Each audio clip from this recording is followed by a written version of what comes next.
Alessandro Graucci ai tempi del Perugia con il compianto papà Luciano, e voi siete stati, a proposito anche di marketing, diciamo degli apripista verso la corrente orientale calcistica, perché all'epoca si parlava pochissimo dei vari Giapponi, Corea, e invece voi tra Nakata, tra Han, insomma avete fatto proprio da apripista per questa cosa. Come nacque all'epoca, che era un mondo e un calcio sicuramente diversa, l'idea di andare ad esplorare quei territori calcistici, Alessandro?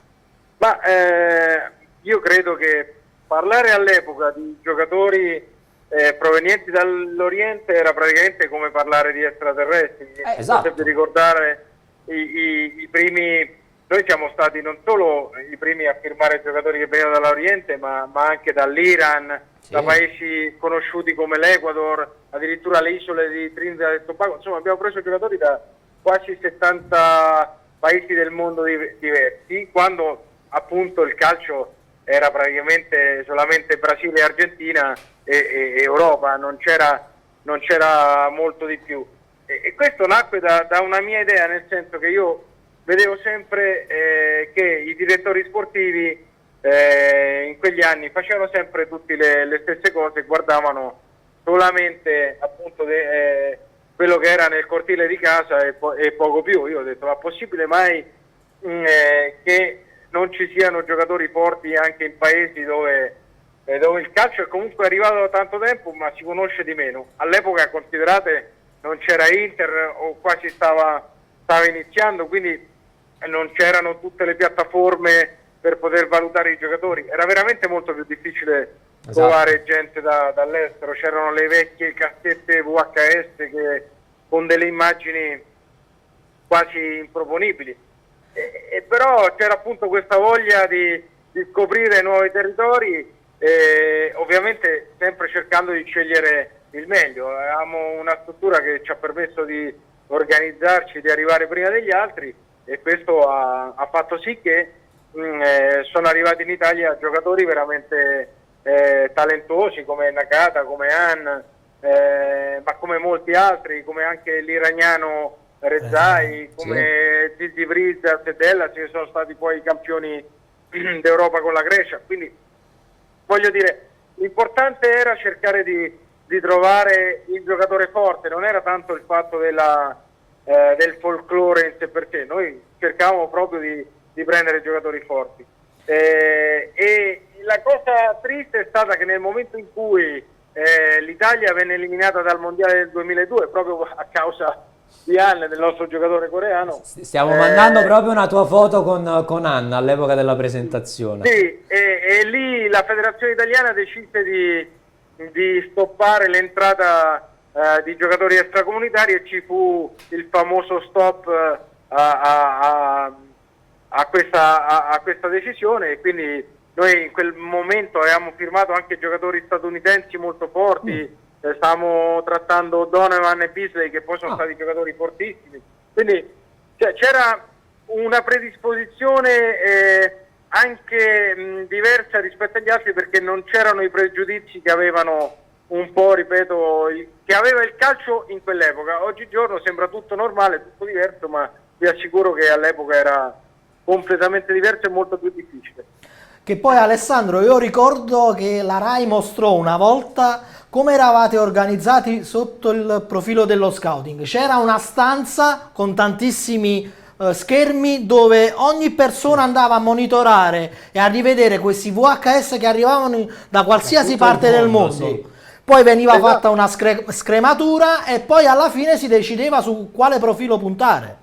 Esatto, ma all'epoca c'era anche una formula che avevamo sempre provato noi a fare, che era quella anche della stessa prova, cioè noi eravamo organizzati con un allenatore che aveva tutto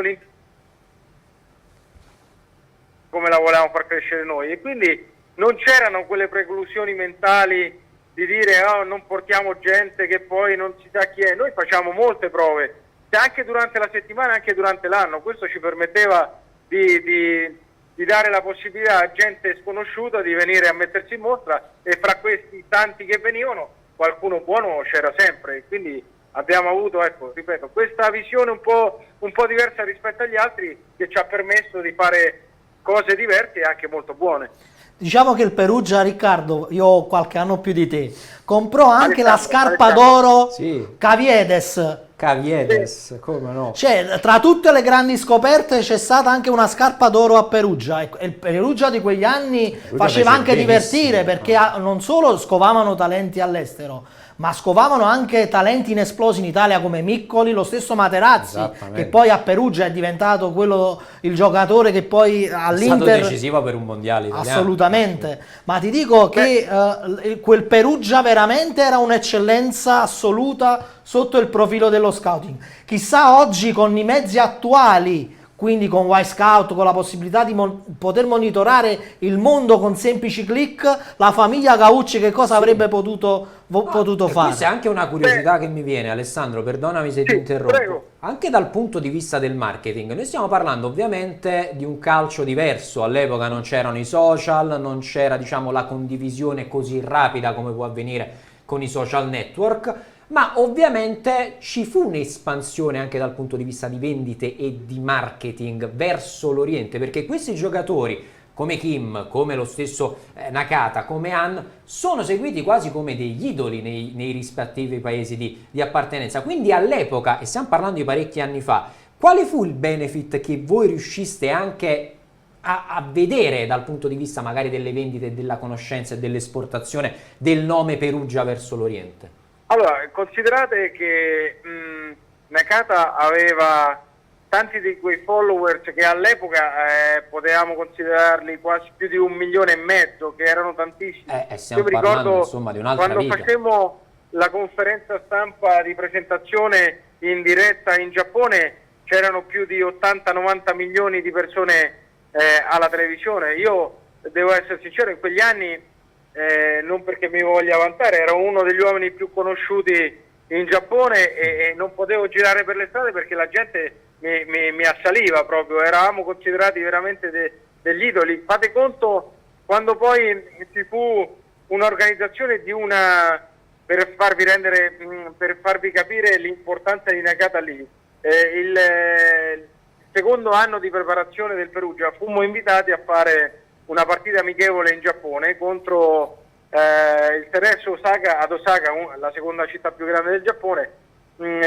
C'erano 40.000 tifosi del Perugia giapponesi, tutti vestiti con la maglietta del Perugia, che cantavano i cori del Perugia Calcio, per farvi capire che tipo di appeal aveva avuto il Perugia. Noi eravamo la squadra italiana più conosciuta in Asia nell'epoca, perché noi, se vi ricordate, poi prendemmo anche il capitano della nazionale cinese, che non andò bene perché il poverino arrivò qui che era già un po' in là con gli anni, ma se no tutta l'Asia, ripeto, il Perugia Calcio era sicuramente una delle squadre che aveva maggior seguito.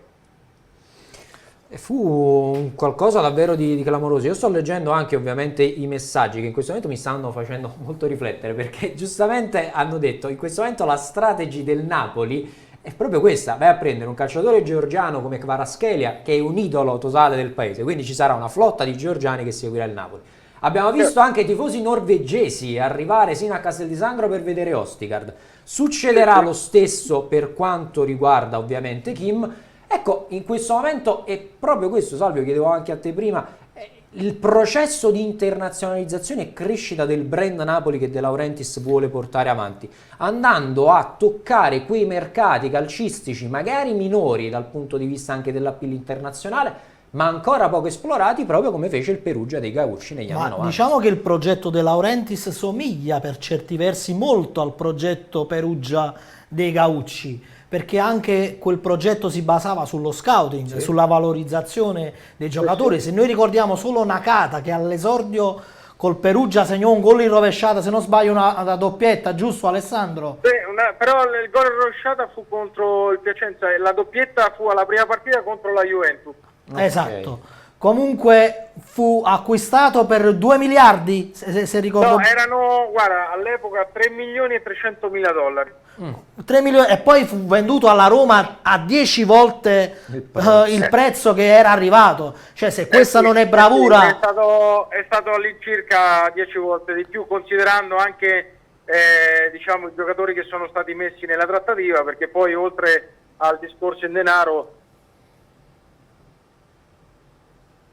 Kalenic, perché poi se vi ricordate vinse Sì, la come Champions no. League con Mourinho, con il Porto, e poi dell'altra metà di Blasi. Ma la cosa che a me mi farebbe piacere,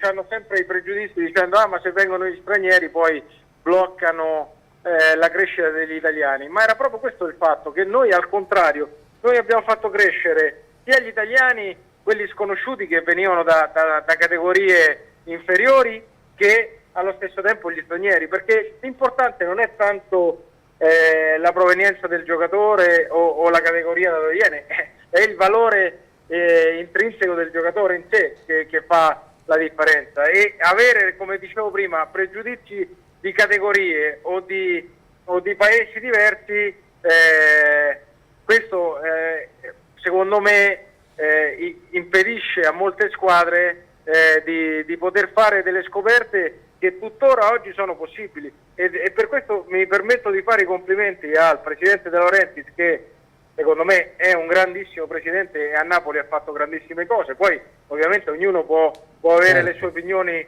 sulla persona, le cose eccetera, però io veramente voglio fargli i complimenti pubblicamente perché sta facendo grandissime cose, e non so se vi ricordate da dove è ripartito il Napoli con lui, quindi c'è solamente da togliersi il cappello, perché ha dato la possibilità a Napoli e ai napoletani di rivedere la Serie A dopo tante difficoltà, che poi ovviamente tutti vorrebbero vincere sempre, ma voi sapete che poi alla fine nel calcio vince una squadra sola, no? Alessandro, la curiosità era sapere chi fu l'intermediario che poi vi segnalò Ann, e poi come arrivò al Perugia. No, allora Ann, io avevo nella mia piccolissima cerchia di persone che guardavano lo scouting, avevo messo un ingegnere appena laureato che era super esperto di internet, quando internet, ripeto, non aveva il senso che ha oggi, era appena cominciato in Italia, le connessioni erano lentissime, e allora gli dissi: guarda, vai su internet, cercami il giocatore coreano più forte, perché nel 2002 ci saranno i mondiali in Corea e in Giappone, e per noi avere il giocatore più forte coreano sarà una vetrina importante. E così fu, lui mi trovò questo anno, io lo guardai, mi piacque, e lo contattammo, vennero i suoi procuratori coreani, che fu una trattativa molto complicata, perché ripeto, oggigiorno sembra tutto normale, ma considerate che quando facemmo la trattativa di Nakata io mi dovetti spostare 4 mesi in Giappone per fare tutta la negoziazione, perché nessuno era abituato a trattare, a vendere. Non c'era mai stato un giocatore giapponese che era stato venduto, perché c'era stato Miura al Genoa molti anni prima, ma non era stato venduto, era stato ceduto in prestito con sponsorizzazione, eccetera. Quindi era un tipo di operazione diversa. Nel frattempo, Riccardo, è arrivato Kim a Villa Stewart, a brevissimo vi mostreremo. Qui. Ecco qui la prima immagine di Kim qui in Italia, è sceso da questo van della SSC Napoli, che poi, Riccardo, devi sapere che Alessandro Gaucci... Alessandro, scusami, Alessandro. No, Riccardo Catapano. Riccardo sono io, Alessandro. Okay. No, allora, Alessandro, sì. Stavo dicendo a Riccardo Catapano che Alessandro Gaucci è stato tra i primi in Italia, se non tra i primissimi d'Italia, a autoprodursi le maglie, esatto. Cosa che ha fatto anche il Napoli di De Laurentiis dall'anno scorso. E Alessandro fu tra i fondatori della Galex, che tra l'altro, se non sbaglio, portava proprio il tuo nome, giusto Alessandro? Esattamente, sì. Con il Perugia, che quindi aveva Galex come sponsor tecnico, non sceglieva altri sponsor tecnici anche di caratura mondiale, e poteva farlo visto che aveva giocatori in rosa che avrebbero potuto portare sotto il profilo del marketing introiti anche più importanti, con tutto il rispetto della Galex, ma fu quella già una scelta che poi è stata apripista ad altre scelte che poi hanno adottato le squadre italiane. Come nacque questa idea, Alessandro? Ma guardate, io vi faccio anche un esempio perché adesso, non so se vi ricordate, Quando noi prendemmo un giocatore che si chiamava Luis Miller, che era nazionale brasiliano e veniva da aver appena vinto il campionato brasiliano con il San Pablo, io la prima partita che lui giocò in Italia, tutti se lo ricorderanno perché fummo i primi ad inventare il colore arancione fluo delle scarpe da calcio. Cioè, poi ora è sdoganato. Fino a quel momento lì non c'erano, io chiamai il mio fornitore di Brescia che era il produttore delle nostre scarpe, gli dissi: mi fai per favore fare dal concetore delle pelli un colore stranissimo, voglio un colore acceso che si veda da tutte le parti, un colore arancio fluo. E noi fummo la prima marca mondiale a fare le scarpe da calcio colorate, poi dopo da lì tutti quanti si sono accodati, però i primi a fare, se poi andate a vedere Luis Miller il giorno che ha debuttato contro la Sampdoria a Marassi, nel lontano 97-98 se non vado errato, noi eravamo la prima azienda al mondo a fare le scarpe da calcio colorate. Quindi... Alessandro, Salvio, se hai altre curiosità, sì, altrimenti... diciamo tu faresti altre 3 ore di io sarei con Alessandro so, perché diciamo quel Perugia che poi abbiamo toccato solo il tema Perugia, poi abbiamo parlato di De Laurentiis e c'è stata anche Alessandro, una bella Alessandro, io parlerei con te di calcio per settimane, perché veramente possiamo come dire, imparare tante cose e scoprire tanti retroscena, vedi, di addetti ai lavori che hanno segnato la nostra adolescenza, perché quel Perugia, al di là delle grandi squadre, Inter, Juve, Lazio, il Napoli a quei tempi non era questo Napoli purtroppo, ma il Perugia di quell'epoca era una favola che ha deciso di anche una piccola campionati, società che con pochi mezzi a disposizione riusciva anche ad imporsi contro le grandi. Sì. E lo faceva con un presidente e una proprietà vulcanica che cercavano di portare idee innovative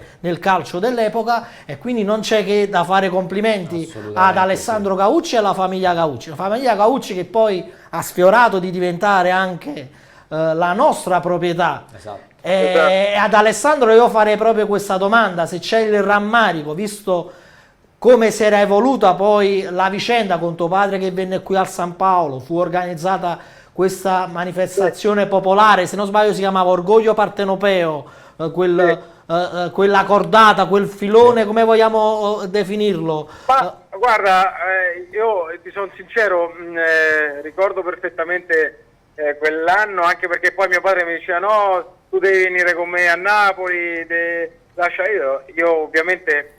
vivevo da ormai 15 anni a Perugia, avevo la mia azienda, ero il presidente del Perugia, ero anche l'amministratore delegato della San Benedettese, perché noi avevamo il Perugia in Serie A, il Catania in Serie B e la San Benedettese in Serie C.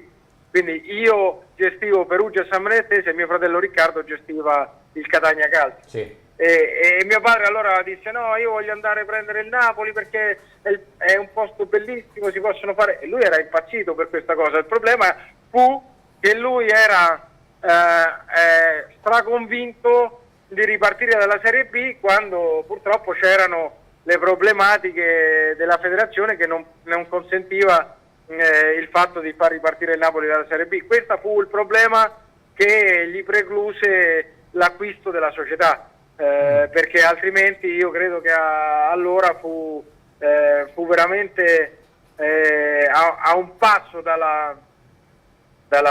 dall'acquisizione del Napoli Calcio. Che Ripeto, poi però Alessandro, sì. secondo te fu anche una decisione politica? Ma io penso di sì, perché credo che mio padre sarebbe potuto essere un problema per tante persone se avesse acquistato il Napoli, perché non era un tipo che si sapeva tenere le cose, quindi si doveva dire ricordiamo quello storico litigio con i Matarrese. Sì. Ma sì, vabbè, però lì è stato più un fatto folcloristico, però poi dopo, quando c'erano cose più importanti di quella, ripeto, era una persona che aveva tanti pregi, ma che risultava anche scomoda per il sistema di allora, diciamo, dai. Alessandro, i tuoi progetti futuri quali sono? Ma guarda, io in questo momento sono il nuovo presidente dell'Atletico di Marbella, che è una squadra che storica spagnola. È una squadra che in questo momento sta nei dilettanti, ma hanno sfiorato la Serie A negli anni 90, quando c'era Jesus Gil, l'antico presidente dell'Atletico di Madrid, che era anche presidente dell'Atletico Marbella, era stato lui a portarla quasi in Serie A. E allora vogliamo ripetere quello che è stato fatto a Perugia e ritrasmetterlo lì in Spagna, in questa squadra, che anche se dobbiamo partire da molto lontano, però il progetto è a lungo termine, quindi siamo curiosi di vedere fino a dove potremo arrivare. E assolutamente noi ti facciamo un grandissimo e vi facciamo un grandissimo in bocca al lupo, caro Alessandro. Tra l'altro un posto meraviglioso, Marbella, va tra l'altro detto, casomai Salvo, quando vogliamo bene. possiamo andare anche da vicino, ci organizziamo. Sarete ospiti con grande piacere. Speciale Marbella. Speciale Marbella, mi prenoto io francamente per andarci. quando volete, con grande piacere. Alessandro, grazie mille, davvero ancora una volta tantissimi complimenti, grazie per aver accettato il nostro invito. È stato un grande piacere stare con voi, un saluto a tutti, a presto, grazie. Grazie mille ad Alessandro Gaucci.